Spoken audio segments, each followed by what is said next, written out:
Bueno amigos, y también con un retraso considerable, y no el que tengo aquí, os traigo hoy la reseña de la película Coco, la nueva propuesta de Pixar de este año 2017 dirigida por Lee Unkrich y el señor Molina. Evidentemente todo esto bajo la atenta mirada del señor Lasseter en el estudio, que ha venido a ser básicamente, y de los del vamos, una maravilla. Una película que sinceramente demuestra una vez más que si eres fiel a Pixar sales recompensado porque es un estudio que nunca decepciona. Yo de verdad sigo viendo las películas de Pixar y es uno de los pocos estudios que todavía saca hoy en día mi niño interior. Disney a veces está cerca, pero muchas veces fracasa. Pero Pixar, no señores. Si bien es cierto que no puedo decir lo mismo de sus trabajos secuelistas, es decir, pues Buscando a Dory, Cars 2, que si aviones no sé qué. En general puedo decir que las películas que sigue creando, las nuevas propuestas, funcionan perfectamente. Y en esto de las secuelas, descártese Toy Story 2 y 3, que sí que son magníficas secuelas, ¿no? Y bueno, ya tenemos anunciadas, por ejemplo, Los Increíbles 2, que, joder, cuando vi eso anunciado dije, no puede ser, o sea, Dios, por favor, sí. O sea, Los Increíbles es una de mis películas favoritas de Pixar, os la tengo que reseñar. Cuando vi anunciada la secuela dije, por fin, joder, mi niño interior salió ahí de su tumba en un rincón oscuro y gritó, sí, joder. Y bueno, vamos a ver qué es lo que hacen, ¿no? Ya hemos tenido ese pequeño tráiler con Jack. Pero bueno, este año ha llegado Coco. Y Coco es una película que directamente solo podemos tildar como directamente un regalo que ha hecho Pixar a México, a todo su folclore y a todo su costumbrismo, y a los artistas, evidentemente, porque la película va esencialmente del arte, sobre todo del arte de la música, ¿no? Un auténtico regalo que es, supongo que para todos los de ahí, un auténtico honor haber recibido, porque ha sacado lo mejor y lo más bello del mexicanismo en esta película animada, evidentemente con un portento visual tremendo, ¿no? Y además, sobre todo, con un aspecto sonoro inigualable, porque han hecho una banda sonora y un conjunto de temas espectaculares para la película. Y a ver, para mí siguen siendo mis favoritas Toy Story, Los Increíbles, Wall-E, pero desde luego puedo decir que Coco se pone clarísimamente como igual de las 5 o 7 mejores de Pixar para mí. Ahora mismo no sabría deciros dónde, porque a mí me gusta mucho decir qué película es mejor de Pixar, no cuál es la mejor, sino entre ellas cuáles son mejores, porque es que cada una tiene cada cosa, son tan especiales sus películas, pero bueno, definitivamente entre las 5 o 7 mejores, pero sin lugar a dudas. Una película que me había muy por sorpresa, que yo no esperaba a lo mejor ver. No me llamaban los trailers y tal, sí como otros años, como cuando fui a ver Wall-E o como cuando fui a ver Up, pero no, esta no me llamaba especialmente, y eso que, no sé, pues, a ver, es México, ¿vale? No es España, pero es cultura hispanoparlante igual, no sé, no había algo que no, pero al final la fui a ver y fijaos que es casualidad que yo quería ir a ver al cine a ver 2 películas y terminé viendo otras 2 que no pretendía ver.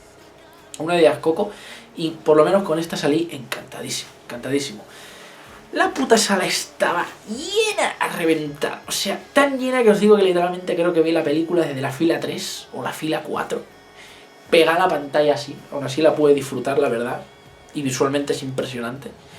Lo que había en el cine, la sala llena de padres con sus hijos para ver la película, familias enteras en esa puta sala de cine, joder, y encima era sábado, o sea, os podéis imaginar. No cabía nadie ahí. Bueno, lo único que voy a decir antes de meterme en la reseña en sí es que antes de la película pasan un corto de Frozen que es un coñazo, lo tengo que decir, dura muchísimo rato, muy largo, y lo peor de todo, vale, sí, es un corto navideño, ¿vale? Y encaja con las fechas, pero no me jodas, o sea, es que rompe además abruptamente con la estética del film, o sea, por favor, pensadlo, Frozen es todo frío, hielo, nieve, esos tonos blancos, azules.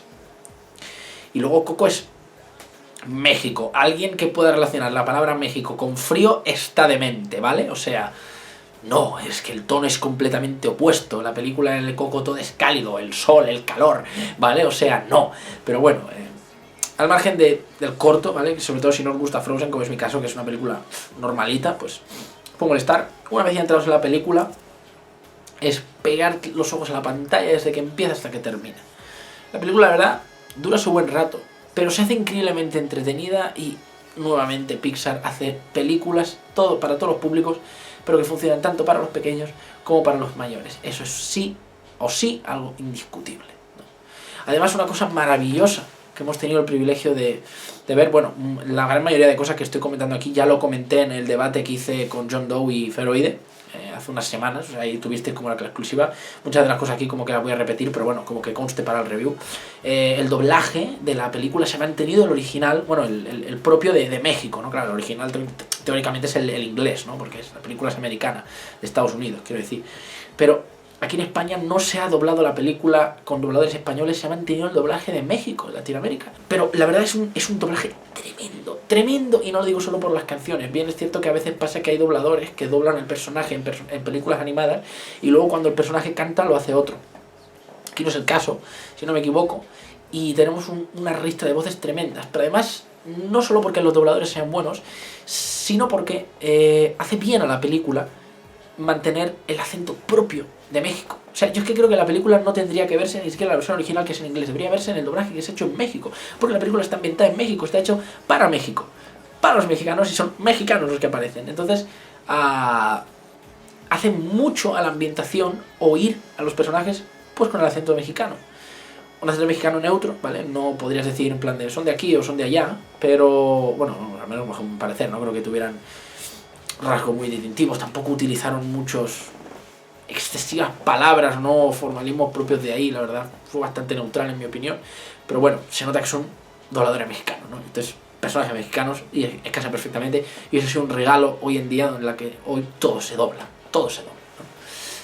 Y bueno, diría que la película es un poco engañosa igual, por la portada, los trailers, pero si te sabes desprender de eso una vez la empiezas a ver, la vas a disfrutar. La historia nos abre de un chavalín llamado Miguel, ¿vale? Que, bueno, viene de una familia de zapateros, tradicionalmente, ¿no? Porque, si bien es cierto que a él lo que le mueve es la música está prohibida en su familia, ¿vale? Porque antaño su tatarabuelo abandonó a la que es su tatarabuela, abandonó a la familia y por irse a vivir el sueño de la música, ¿no? La vida musical. Y bueno, la mujer desde ese momento vetó, prohibió, censuró la música en la familia. Y pasaron a ser un linaje, un sello, ¿no? El apellido de la familia pasó a ser un sello de zapateros, una zapatería.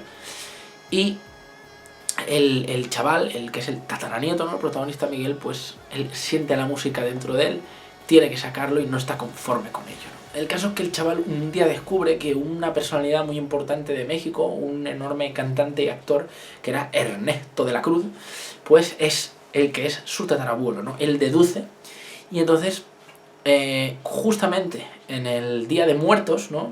O Día de los Muertos, aunque en México es Día de Muertos, decide ir a reclamar su legendaria guitarra, ¿no? Pues él, teóricamente tenía que ser el heredero, para presentarse a un concurso de música, ¿no? Y demostrar sus dotes como artista, ¿no? Ya que él lo aprendió todo de forma autodidacta, escondidas, ¿no?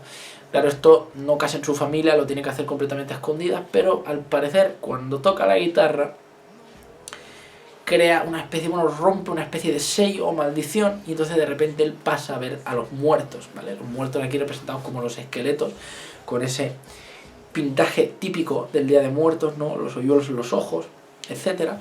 Y ya él pasa como si fuera a ser un muerto más, ya no puede ver a los vivos, o sea, los vivos ya no pueden verle, como que las atraviesa como un fantasma, ¿no? Y entonces empieza a pensar cómo puede resolver eso, yendo al mundo de los muertos y recibiendo, creo que es la bendición de un antepasado suyo, para poder volver al mundo de los vivos. Pero él realmente quiere ir ahí para conocer al que es su tatarabuelo, Ernesto de la Cruz. Bueno, ese vendría a ser un poco como que el paradigma, he roto un poco con lo que se cuenta un poco la película, porque como que intentan no spoilear realmente el hándicap principal, pero ese vendría a ser la idea, ¿no? Entonces la idea es fascinante, porque lo que han hecho Pixar en esta película es crear una obra por y para México, en el sentido de que, bueno, Lee Unkrich, el director, se pasó varios años, creo que entre 2013 y 2014, viajando repetidas veces a México, empapándose de su cultura, aprendiendo de las tradiciones del folclore mexicano puro, ¿vale? Porque, a ver, ya sabemos que se ha visto muy manchado todo esto porque cuando los españoles conquistamos el continente, machacamos y mandamos a la mierda las tradiciones propias de lo que serían, vamos, los indígenas, los verdaderos nativos de el continente americano, ¿no? Y muy pocas se salvaron, ¿no? Es verdad que hay lenguas indígenas que se conservan, también tradiciones y un montón de artefactos, objetos, instrumentos, pero en gran parte también como hasta que entremezclados, ¿no? Con el catolicismo de la religión cristiana, ¿no? Que los españoles impusimos. Entonces es difícil a veces encontrar todas estas cosas. O sea, sí, en la superficie conoces lo típico, el Día de Muertos y poco más, pero hay gente que no sabe diferenciar entre lo que es maya y azteca, ¿no? Entonces, ¿cómo pones en tesitura al mundo entero? ¿No? Es complicado. Es que sin ir más lejos, por ejemplo, el altar del Día de Muertos es una burda mezcla. O sea, literal, esto es algo que databa de antes del 1500 después de Cristo. O sea, cuando llegaron los conquistadores españoles ya vieron ahí que se hacía esta idea de los altares para los muertos con las generaciones y tal, pero tal como está concebido hoy en día es una burda mezcla porque se meten crucifijos cristianos. O sea, es algo muy extraño, ¿no? Es como si la religión y la fe puede ser cristiana, pero la idea filosófica, el folclore es propiamente maya o azteca, ¿no? Es decir, sí es nativo. Es una mezcla extraña. Pero la película se ha esforzado mucho por no mezclar el simbolismo cristiano y todo eso. Es decir, preservar únicamente la idea de la vida y la muerte que se tiene en México, la que tienen los mexicanos, que es además muy peculiar y muy rara, muy diferente al concepto general que se suele tener de la muerte. Es decir, tú en la religión cristiana puedes ver que cuando una persona muere, pues va al cielo o al infierno, pero muere, ¿vale? Es otra vida. Pero en la cultura mexicana no es que la muerte sea pasar otra vida, sino que es una prolongación de la vida, forma parte de la misma vida. Entonces esta idea de que ese más allá no es una especie de sala a la que se llega por una antesala que puede ser un purgatorio en la que se dice si eres bueno o malo, vas al cielo o al infierno, sino que es otra vida a la que se llega. Y la idea del Día de Muertos no es un tándem oscuro ni nada por el estilo, sino que se tiene como una celebración. La muerte, evidentemente, la pérdida de un ser querido se lamenta, pero la idea de la muerte o del más allá es reverenciada y celebrada en México, ¿no? Eso es lo que se vive más o menos entre el 1 y 2 de noviembre en el Día de Muertos. Ya sabemos que por esas fechas en el mundo en general pues tenemos la tradición de Halloween, aquí es el Día de Todos los Santos, pero no se vive ni de lejos como ahí en México, ¿no? Sí que es cierto que hay muchas elucubraciones que coinciden en muchas culturas de que esas fechas son el que el mundo de los muertos está más cerca del de los vivos, algo así viene a ser, pero en la cultura mexicana lo que se hace literal no tiene nada que ver con lo que en las otras partes del mundo tenemos como concepto. Y aquí en esta película se plasma de la siguiente manera. Evidentemente está hecho TP para todos los públicos, pero haciéndose una clara diferencia entre los vivos y los muertos, ¿no? Y para no hacerlo amenazante, es decir, es una película que se nota que está hecha para, digamos, imprimir, plasmar el encanto de esa celebración y que eso lo puedan ver también los niños, ¿no? Y es una bonita forma, que eso ya lo dijimos en el directo, de como que mostrar a los niños, ¿no? Que, bueno, la muerte es la muerte, nos llega a todos irremediablemente, pero nos mantiene vivo el recuerdo, ¿no? Ese podría ser el hándicap más grande de la película, el eslogan, ¿no? Es decir, tu cuerpo desaparece, pero tú como ser vives a través de los recuerdos de los demás y del corazón de las personas que te recuerdan y quieren. Si no eres recordado y eres olvidado, desapareces. Entonces te llega la verdadera muerte, que es un concepto que se introduce en la película. Y al margen de eso, pues también evidentemente tenemos una plasmación de México genial. Una cosa curiosa de la película es que es una cinta que sitúa la historia en un espacio completamente atemporal. Es decir, tú ves la película y no puedes decir que la película está hecha en 1999, o sea, ambientada en 1999, en 1913, en 2001, o sea, no vemos atisbo de tecnología, no vemos coche, no vemos un iPod, o sea, es muy atemporal, como para que quitar la idea de la película de la idea del tiempo, que no puedas situarla en un momento, es decir, es México atemporal, punto. Y luego además se hace una clara intención de plasmar la historia en una especie de pueblo o villa, no en una gran ciudad, donde todas estas cosas más tradicionales y ese aspecto más, no primitivo, pero pueblerino, no se podría ver bien, ¿no? Es decir, joder, si hubieras ambientado esto en el DF hubiera sido una locura, o sea, es que no. Además, veo muy honorable la cinta porque, y esto es triste decirlo, pero lo dije en el directo, si tú piensas en México hoy en día, pues sí, puedes pensar cosas, bueno, sí, las playas, muy bonito, tal, pero la verdad es que te pueden venir a la mente muchas ideas negativas, es decir, piensas cosas malas, ¿qué pensarás? Peligroso, crimen, narcos, etcétera, ¿no? Desapariciones, corrupción, claro, si quieres pensar lo malo, piensas en eso. Y es triste porque México es un país muy marcado por la violencia, ¿no? Y eso es un hecho, lo he dicho en reviews como la de Sicario, etc. Pero esta película no, esta película saca todo eso y solo se queda con lo bueno. Y esto en términos generales yo no lo vería como una virtud en la película, porque sería como ser parcial, ¿no? Y ser injusto, o sea, no ser consecuentes con la realidad. Pero en este caso lo aplaudo, porque ya era hora que se hiciera algo referente a México y que no fuera para no vilipendiarla, sino simplemente como para no sacarle las cosas feas, ¿no? Es decir, muestran lo bonito de ese país, muestran lo encantador de ese país, por lo que vale ese país y por lo que los mexicanos se pueden sentir orgullosos. Esa es la buena idea. Es decir, no es un país que yo haya visitado, aunque lo visitaré próximamente, de hecho lo pensaba grabar y que tengáis un vídeo como el de Cuba, aunque este será más especial, evidentemente.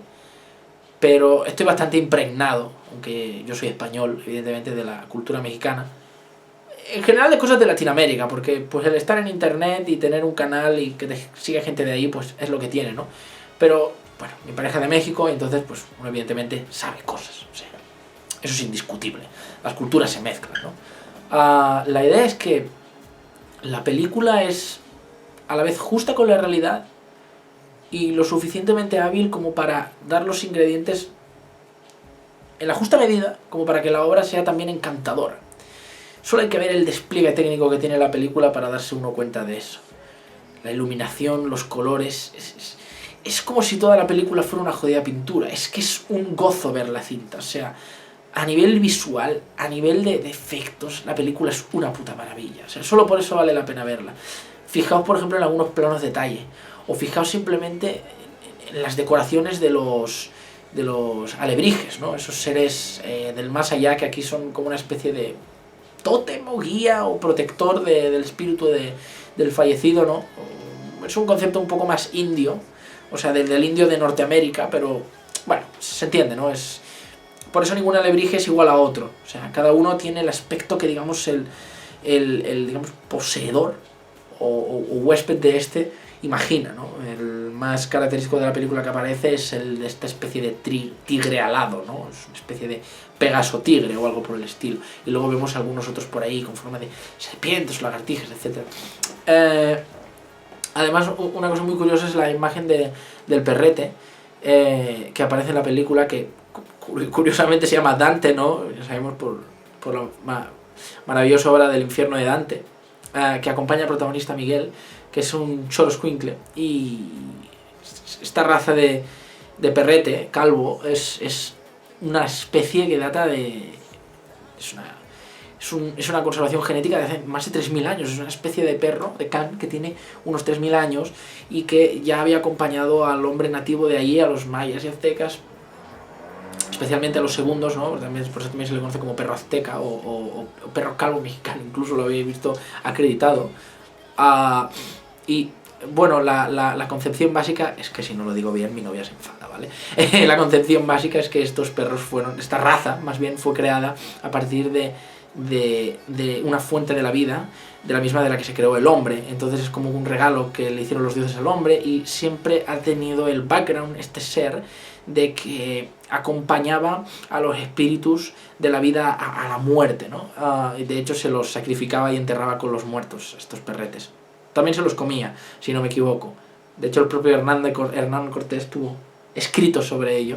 Y bueno, aparece en la película. Es una raza que todavía existe, es propia de México. Generalmente Sí, puede estar como animal doméstico, pero generalmente es un bichejo salvaje, como si fuera un zorro o algo por el estilo. O incluso en algunas zonas urbanas, pues vive como perro callejero, ¿vale? Y aquí la película hace como de guía de Miguel, ¿no? Resulta que luego hasta, ojo, puede tener más significado que ese es simplemente un perrete, aunque no lo tratan como perro. Y a mucha gente, digo en la vida real, no les hace mucha gracia esta raza porque, no sé, porque al ser calvo parece como medio feo y luego la forma que tiene de moverse es muy rara, es como un bichejo torpe. Pero se ve que a raíz de la película como que ha creado concienciación y ha ganado encanto, ¿no? Bueno, de eso me alegro porque se ve que es una raza que para tenerla, es decir, un ejemplar puro, es algo digno de tener, tiene mucho valor porque es una raza de mucha antigüedad y cuesta no verla evidentemente cruzada con otros canes, ¿no? También hay otra variedad que es con pelo. Y bueno, luego también como lo de las flores de muertos, ¿no? Las flores estas de este color anaranjado, que es una flor propia de mexicana, que se utiliza para guiar a los espíritus del más allá hasta el hogar y llevarlos hasta el altar donde se les ha preparado pues su comida favorita o donde hay imágenes de estos, ¿no? Es la celebración en la que se les honra. Es decir, todas estas pequeñas cosas tan bien puestas en la película, evidentemente la cinta vale mucho la pena verla, pero si eres mexicano es un must have, o sea, es una cinta que no te puedes perder y bueno, por lo que tengo entendido ya es la película más taquillera de la historia de México. Y no es para menos, o sea, es una verdadera delicia y de hecho creo que ha salvado a la taquilla de una muy mala temporada de ventas. La cinta se nutre además, como digo, de un montón de personajes carismáticos. De hecho también hacen aparición personalidades conocidas de México. Aparece por ahí el Chapo, aparece Frida Kahlo, el Santo, ¿no? Una especie como de precursor del luchador, de lucha libre mexicano, ¿no? Es decir, muchos elementos del folclore mexicano, tanto precedero como actual, ¿eh? Y la banda sonora y los temazos que tiene. Sobre todo, Recuérdame, que es el tema principal. O sea, pueden hacerlo más bien, por favor. Es una película que siento que al principio es un poco rara y no sabes por dónde va a tirar e incluso parece que se va por unos derroteros que uno no entiende muy bien.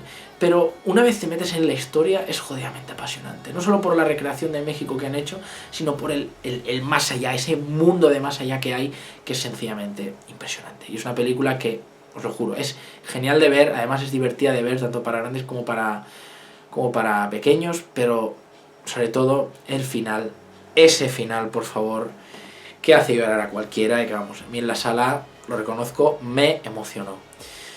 O sea, es una cinta de Pixar que es tan buena como las mejores que tienen, pasa sin ningún problema al lado de estas, de hecho algunas incluso les paran por encima y yo creo que es prácticamente una obra maestra que yo recomendaría sí o sí. Muy pocos defectos le puedo ver o casi ninguno.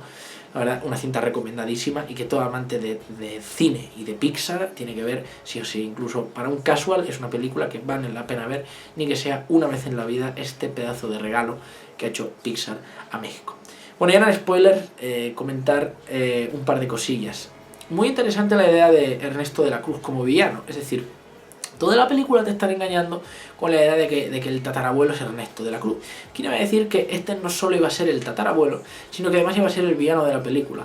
Ojo al concepto porque es interesante, porque cuando descubrimos que el tipo traicionó a su amigo y lo envenenó, y luego, el amigo era el padre, bueno, perdón, el tatarabuelo, cómo cambia la cosa. Y es muy interesante cómo, incluso, aunque hubieran mantenido la idea de que el Ernesto de la Cruz era el tatarabuelo de Miguel, wow, cómo hubiera sido interesante, ¿no? Saber que esa gran figura, ese gran artista, era un vil pendejo y un miserable que mató a su amigo y que debe toda su fama a él y lo asesinó y se sigue colgando desde su fama y gloria, ¿no? Y mirad cómo tiene ese palacio, ese chalet con DJ incluido allí y todos le veneran, ¿no? O sea, verdaderamente insultante, ¿no? O sea, ese juego que tiene Pixar todavía de darte el manojo de... Bueno, sí, es una película para niños, pero tiene cosas que no son tan para niños, o sea, cuidado, ¿eh? Y aparte de los momentos emotivos que tiene, ese momentazo con el escenario, ¿no? El concierto ese, ¿no? Muy bueno lo de Frida Kahlo, con lo de sus... Y sí, ¿cómo era? Y salen las bailarinas, y son yo. Y luego van trepando por aquí, y el cactus soy yo, y es como de sí, Frida, todos son tú. El momento en el que cantan Llorona, ¿no? O sea, es una canción tipiquísima de México, lo bien interpretada que está y el gran momento audiovisual que le dan, ¿no? Ahí pasándose todos el micro, ¿no? El otro bailando, o sea, es jodidamente impresionante. Y bueno, evidentemente, ¿qué vamos a decir del momento final de Miguel cantándole a su abuelita Coco la canción de Recuérdame, todos mirando? O sea, es que es pura gloria esa escena, ¿no? Es que Pixar hace grandes cosas, pero os lo juro, hay a veces que solo con algún momento que tiene en la película, es que solo con eso ya te ganan. O sea, en Up, por ejemplo, me acuerdo con su introducción. Pues esto lo mismo, es que los cabrones te saben tocar el corazón, es que no fallan y no hace falta que te manipulen excesivamente con la música y tal. O sea, con la sencillez de simplemente ver a esa mujer tan arrugadita, tan mayor ahí sentada, ¿no? Cómo abre los ojos y... esta canción me la cantaba mi papá. O sea, es que es jodidamente genial. Y luego el posterior momento cuando ya vemos que la abuelita murió, pero se reúne con su padre, ¿no? Y luego el padre y la madre, pues, se vuelven a querer, ¿no? Cuando se... o sea, sí es un final muy happy end, pero es un final jodidamente precioso. Ah, y por cierto, el chaval, que dobla a Miguel, canta de puta madre, o sea... es una película que te enamora y te hace enamorarte de México. Y no hay más. Obra maestra. Gracias.